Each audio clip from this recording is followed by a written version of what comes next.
Oke, balik lagi di channel saya, bukan channel orang lain. Dengan siapa lagi kalau bukan saya sendiri. Terima kasih buat teman-teman yang sudah mengklik video ini, dan saya harap teman-teman menonton hingga akhir agar tidak gagal paham dengan apa yang saya sampaikan. Nah, pembahasan kita pada video kali ini yaitu adalah real breakout dan sweep.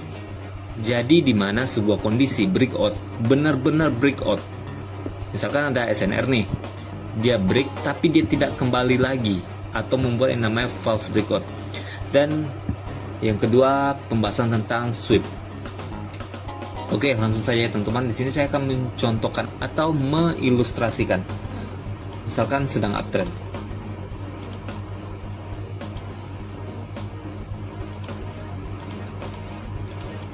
Jadi, di bagian sini real breakout. Di mana real breakout itu tidak akan pernah masuk lagi ke bawah sini. Misalkan uptrend ya, dia break SNR ini, tidak ada kondisinya seperti ini.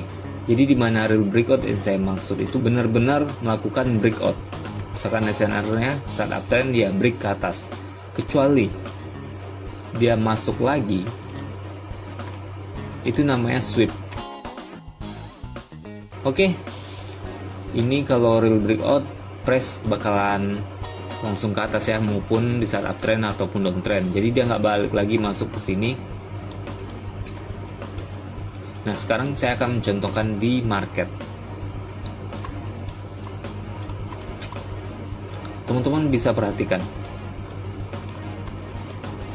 di bagian sini, kalau kita tidak sabar atau menggunakan time frame yang lebih kecil. Oke, kita lihat ya. Di sini saya sedang berada di time frame 5 menit. Mungkin kalau kita ubah ke 1 menit, ini real breakout. Oke, kita lihat ya. Nah, di sini dia sudah breakout body. Nah, ini real breakout di time frame 1 menit. Karena masing-masing time frame itu memiliki strukturnya masing-masing. Makanya, lebih besar time frame itu lebih bagus. Dalam kondisi seperti ini, mungkin teman-teman bakalan sell. Tapi saya sangat tidak menyarankan untuk melihat breakout di time frame kecil. Nah, minimal di time frame 15 menit teman-teman untuk menentukan real breakout atau sweep. Dalam kondisi seperti ini, market hanya sweep. Nah, teman-teman mungkin mengira, saya hapus dulu ya. Mungkin teman-teman bakalan mengira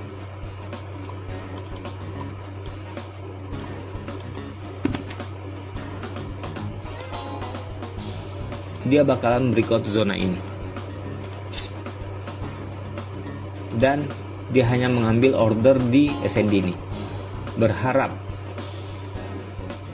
bakalan turun seperti ini. Jadi teman-teman tidak sabaran untuk menunggu momen dan menyatakan bahwa dia sudah break SNR ini. Tapi teman-teman bisa mengetahui ini adalah false breakout atau tidak, yaitu di time frame 5 menit. Paling nggak 5 menit teman-teman bisa lihat. Jika price sudah break zona ini, SND ini di 5 menit, itu menandakan sebuah false breakout.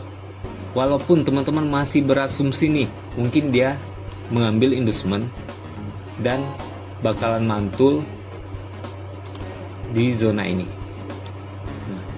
Berharap kan gitu. Price mengambil inducement. Ini kan low, high, pullbacknya di sini mengambil inducement. Enggak, teman-teman, enggak.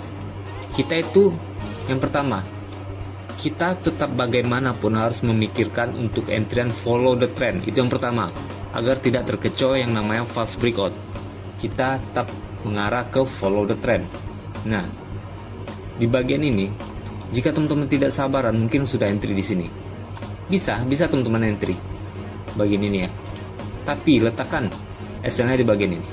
Nah, karena jika sudah SND ini di break, otomatis itu ada dua kemungkinan, false breakout dan mengambil inducement. Tapi selagi menunggu price mengambil inducement yang seperti kita harapkan, itu bakalan membuat ciri-ciri seperti apakah dia break body. Nah, jika break body, teman-teman bisa berasumsi price mengambil inducement. Tapi nyatanya di sini, di contoh ini ya, nyatanya press hanya sweep liquidity. Nah bukan, misalkan ini bagian ini, teman-teman menandai ini. Nah ini ada candle yang break body, enggak, teman-teman harus menandai sumbu terbaru atau shadow terbaru. Jadi shadow terbaru yang paling rendah yaitu ini. Jadi teman-teman harus menandai yang ini dihapus. Nah gitu.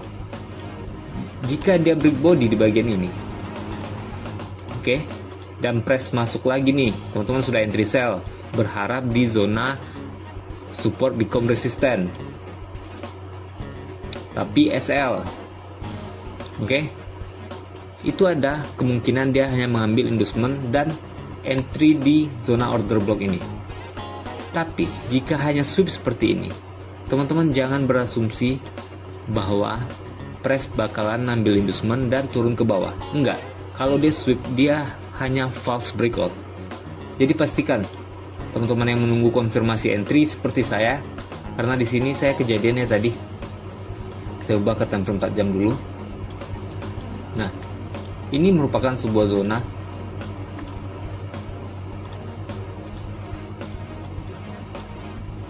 support become resistant. Tadi diberikan jadi resistant. Nah, ini aja body masih bisa kita sebut dengan false breakout atau fake breakout. Bagi teman-teman yang nggak tahu technical smart money concept, padahal dia cuma mengambil inducement ya di bagian sini. Nah, caranya gimana supaya kita bisa tahu press beneran breakout atau hanya mengambil inducement? Yaitu, misalkan 4 jam ini dia breakout nih tadi, body ya, berharap kita entry di bagian ini, di zona resisten ini, karena yang tadinya support become resistant. Oke, berharap seperti ini, sell. Nggak ada salahnya. Tapi jika teman-teman menunggu yang namanya konfirmasi, kita lihat di zona tersebut, apakah ada perubahan struktur? Nah, di sini saya ingin entry sell tadi, saya berharap juga seperti itu. Berharap entry sell dan real breakout, tidak mengambil inducement saja. Real breakout turun dulu kan ke zona order block yang ada di bawah. Nah, saya menunggu yang namanya konfirmasi, tandai low ini, dan berharap press break body di sini. Dan ternyata enggak. Taunya saya press hanya sweep dari mana, ya saya turunkan lagi ke time frame 5 menit. Saya lihat zona SND ini, ketika di break, apakah dia akan break body? Jika dia break body, oke, ini akan menjadi valid zona entry sell berikutnya.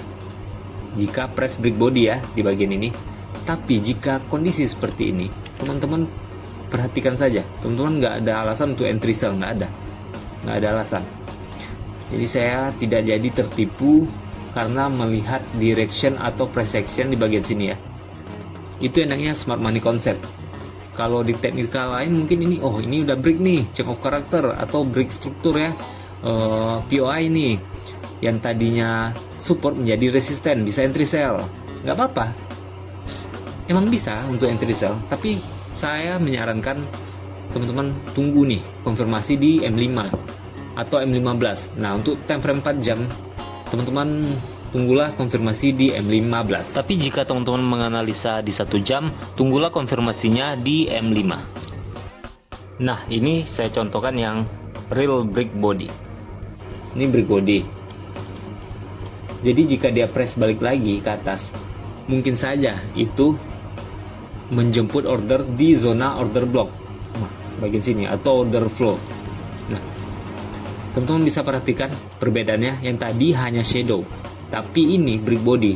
Jika break body, teman-teman bisa berasumsi press bakalan seperti ini. Paling nggak ini 30 pip dapat. Ini udah lebih padahal. Udah lebih ya, udah banyak nih. Nah, gitu.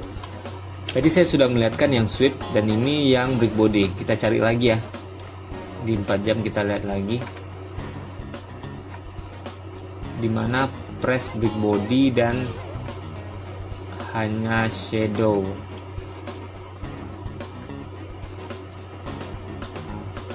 Sebenarnya banyak sih.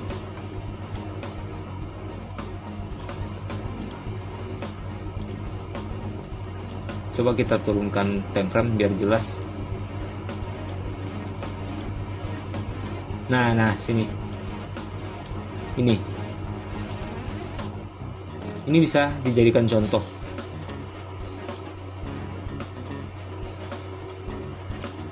Ini bisa teman-teman gunakan di SNR maupun SND.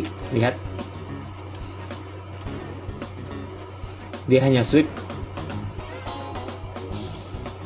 Nih, sejajar ya sama merah. Jangan tandai di bagian body. Kalian akan sering tertipu jika teman-teman menandai di area body. Nah,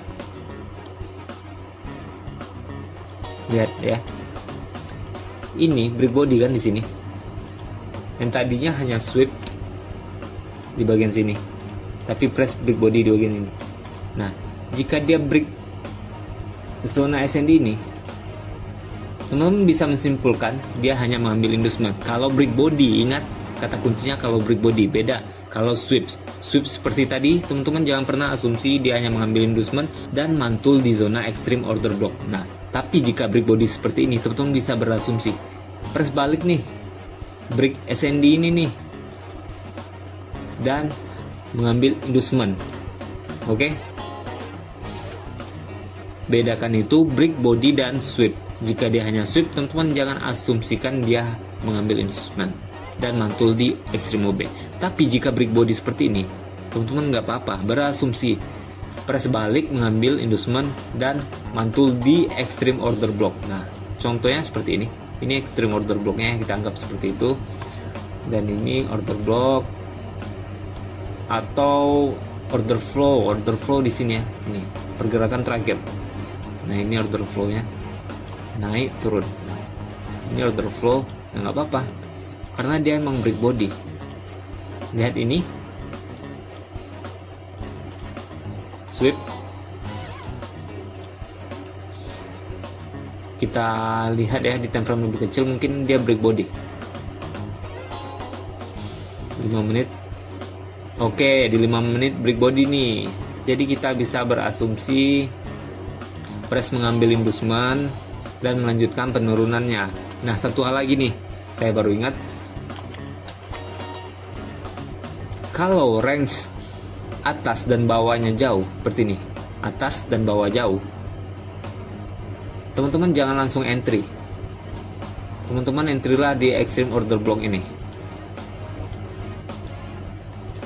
Jangan entry di zona ini, kan zona support become resistant. Nah, jangan seperti ini. Entry lah ketika di extreme OB. Atau teman-teman bisa entry buy ketika pullback ini di break. Nah, kita kan berasumsi price bakalan ke extreme OB nih. Jadi dia harus mengambil inducement dulu. Atau ke bagian ini untuk entry sell. Jadi ketika price break pullback ini, teman-teman bisa ikut entry, buy dulu. Nggak apa-apa, buy dulu. Ini merupakan sebuah setup dan ini POI. POI resisten beacon support, oke? Dan satu hal lagi, karena ini time frame 15 menit, teman-teman harus perhatikan di time frame besarnya misalkan 1 jam atau 30 menit, price sedang uptrend. Ini di break. Jadi ingat, konfirmasi untuk sell di saat uptrend itu nggak mudah. Teman-teman harus jeli dan teman-teman harus tunggu di time frame lebih besar, misalkan 1 jam atau 15 menit. Nah, itu saja dari saya. Jadi teman-teman harus ingat sweep dan break. Pastikan itu. Jika press break, teman-teman nggak apa-apa berasumsi press mengambil inducement dan ke extreme OB. Tapi jika sweep, teman-teman tidak bisa berasumsi press mengambil inducement dan ke extreme OB. Oke? Tolong diingat ya. Nah, jika ada pertanyaan silahkan tinggalkan di kolom komentar video saya. Saya Virgan Hari pamit undur diri.